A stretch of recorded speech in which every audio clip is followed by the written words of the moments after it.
जदौ मालिक जदौ माइला जदौ। अनि माइला के कामले आयो तिमी यहाँ? त्यहाँ बस्ने होइन होइन माइला, कहाँ त्यहाँ बसिराखेको? हेरी उ यहाँ बस। यसो दुईमा न पिठो पाउँछु कि भनेर आएको मालिक। पिठो छैन माइला, पिठो छैन।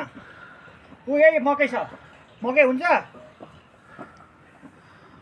हुन्छ मालिक, त्यही मकै भयो भने हालिदिनुहोस् न, म जातामा यसो पिसेर खान्छु पिठो। हुन्छ मालिक।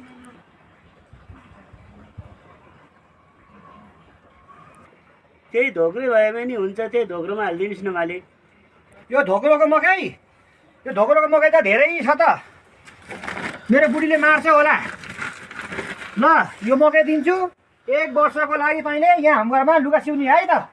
जदौ मालिक। ल जदौ ल जदौ, ल लैजा।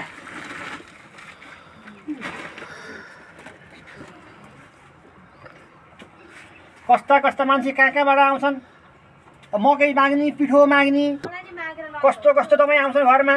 कहिले मकै माग्ने, कहिले पिठो माग्ने, कहिले चामल माग्ने, जे पनि माग्ने। जिम्मेदार भन्नेमा सबै कुरा अब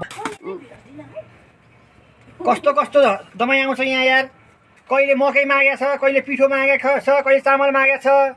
म जस्तो एउटा जिम्मेदारको घरमा जे पनि हुन्छ भने, जिम्मेदार भनेको जे पनि मागेको छ। हट बाटै आउनुभएको छैन।